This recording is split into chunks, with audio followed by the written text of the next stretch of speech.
علیکم fourth class بیٹا، آج ہم نے اردو کے جس لیسن کی ریڈنگ کرنی ہے وہ ہے امی ڈاکٹر کیوں بنی۔ بیٹا آپ نے پیج 123 اوپن کرنا ہے اور اس کے سٹارٹ میں ڈیٹ پٹ کرنی ہے۔ سب سے پہلے 19/6/20 اور ساتھ میں لکھنا ہے سبق یاد کرنا ہے۔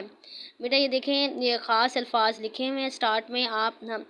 سب سے پہلے ہم ان خاص الفاظ پر نمبرنگ دیں گے اور اس کے بعد پھر ہم نے یہاں پر لائنز لگا کر پینسل اور اسکیل سے ان کے میننگ لکھ لینے ہیں۔ نمبر 1 پہ دیکھیے گا، حسب معمول روزانہ کی طرح، حسب معمول روزانہ کی طرح ہاتھ بٹانا مدد کرنا، ہاتھ بٹانا مدد کرنا۔ نمبر 3 پر ہے مصروف مگن، مصروف مگن۔ نمبر 4 پر ہے عالم حالت، نمبر 4 پر ہے عالم حالت۔ بیٹا یہ جو لیسن ہے امی ڈاکٹر کیوں بنی، بیٹا یہ لیسن ہمیں لوگوں کی، اس سبق میں ہمیں لوگوں کی خدمت کے بارے میں بتایا گیا ہے اور اس سبق کی جو کہانی ہے وہ سعدیہ اور اس کی امی کے بارے میں ہے۔ سعدیہ کی امی ڈاکٹر ہیں اور وہ دن رات اپنے مریضوں کی دیکھ بھال میں مصروف رہتی ہیں، یعنی لوگوں کی خدمت کرنے میں مصروف رہتی ہیں، اور اسی بات پر سعدیہ اپنی امی سے بہت ناراض ہوتی ہیں کہ ان کے پاس سعدیہ کے لیے وقت نہیں ہے۔ تو سعدیہ کی امی اسے سمجھانے کے لیے اپنے بچپن کا ایک واقعہ سناتی ہیں کہ وہ کس طرح سے اپنے پیرنٹس کے ساتھ چڑیا گھر گئی اور کس طرح سے انہیں سڑک پر چوٹ لگی اور پھر انہیں ہسپتال پہنچایا گیا ایدھی ایمبولینس کے ذریعے۔ تو بیٹا اس سبق میں ہمیں لوگوں کی خدمت کے بارے میں بتایا گیا ہے، اور جس طرح سے آپ کو پتہ ہے کہ آج کل بہت زیادہ بیماری پھیلی ہوئی ہے کرونا وائرس کی، اور آپ کو پتہ ہے کہ ڈاکٹر، آپ نیوز میں بھی دیکھتے ہوں گے کہ ڈاکٹر دن رات ہماری مریضوں کی خدمت میں مصروف ہیں، تو ہمیں ان کی بہت زیادہ عزت کرنی چاہیے اور ان کے لیے دعا کرنی چاہیے تاکہ وہ ہماری اچھے سے خدمت کر سکیں۔ چلیں بیٹا ہم اس کی ریڈنگ سٹارٹ کرتے ہیں۔ آپ دیکھیے گا، سعدیہ کی امی ڈاکٹر ہیں، وہ ہر وقت مریضوں کی خدمت کا میننگ آپ نے لکھا ہے دیکھ بھال، خدمت دیکھ بھال میں مصروف رہتی ہیں۔ سعدیہ کا بہت جی چاہتا ہے کہ اس کی امی بھی شام 5 بجے تک گھر آ جایا کریں، لیکن ان کو گھر آتے آتے رات ہو جاتی ہے۔ ایک دن سعدیہ کی سہیلی مناہل نے اس کو ایک نئے پارک کے بارے میں بتایا۔ سعدیہ اسکول سے آتے ہی امی کا شدت بہت زیادہ، شدت کا میننگ ہم نے کیا لکھا ہے، بہت زیادہ شدت سے انتظار کرنے لگی تاکہ ان کے ساتھ پارک کی سیر کو جا سکے، لیکن وہ حسب معمول رات کو 10 بجے ہی آئیں۔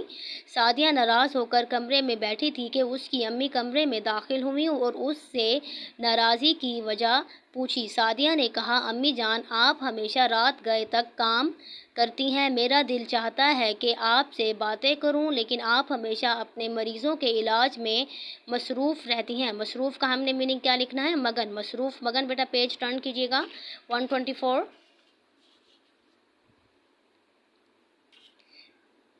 امی جان اس کے ساتھ بیٹھ گئیں اور بولی، لیکن تمہیں تو معلوم ہے کہ میں لوگوں کی مدد کرتی ہوں۔ سعدیہ بولی، لیکن امی صرف آپ ہی کیوں مدد کرتی ہیں، ہمارے ملک میں اور ڈاکٹر بھی تو ہیں، کوئی اور آپ کی طرح ضرورت مندوں کی مدد کیوں نہیں کرتا۔ امی جان بولی، میں تمہیں ایک کہانی سناتی ہوں، اس کے بعد تمہیں خود ہی تمہارے سوال کا جواب مل جائے گا۔ بچپن میں مجھے چڑیا گھر جانے کا بہت شوق تھا۔ ایک مرتبہ میں اپنی امی جان اور ابا جان کے ساتھ بس میں سوار ہو کر چڑیا گھر کی طرف روانہ ہوئی۔ بس ڈرائیور نے ہم تینوں کو بس اسٹاپ پر اتارا۔ سڑک کے پار جب مجھے چڑیا گھر نظر آیا تو میری خوشی کی انتہا نہیں رہی۔ میں نے لپک کر سڑک پار کرنا چاہی، یعنی تیزی سے بھاگ کر، تو مجھے ہارن کی آواز سنائی دی۔ میں نے چونک کر اپنے دائیں طرف دیکھا تو مجھے ایک تیز رفتار گاڑی آتی دکھائی دی۔ میں نے خوف سے آنکھیں بند کر لی۔ گاڑی سے ٹکرانے کے بعد میں سڑک پر گری اور درد کی شدت سے بے ہوش ہو گئی۔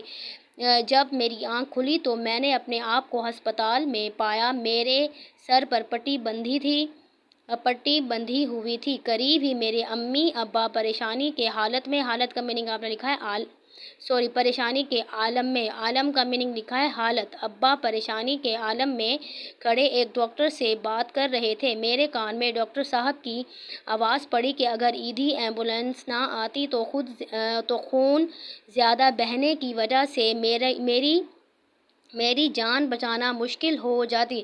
بیٹا آپ نے یہ ان دونوں پیجز کی ریڈنگ کرنی ہے اور جن الفاظ کو میں نے ہائی لائٹ کیا، ہائی لائٹ کر کے ان کے میننگ بھی لکھ لینے ہیں اور ڈیٹ پٹ کر دینی ہے پیج نمبر 124 کے لاسٹ میں 19/6. اور بیٹا آج کا آپ کا ہوم ورک ہے الفاظ متضاد بچہ تا مصروف. الفاظ متضاد بچہ تا مصروف یہ آپ کی گرامر کی بک میں سے ہے اور یہ آپ نے اپنی ہوم ورک کی نوٹ بک پر نیٹ اینڈ کلین رائٹنگ میں لکھنا ہے. اپنا خیال رکھیے گا بیٹا. تھینک یو سو مچ. اللہ حافظ.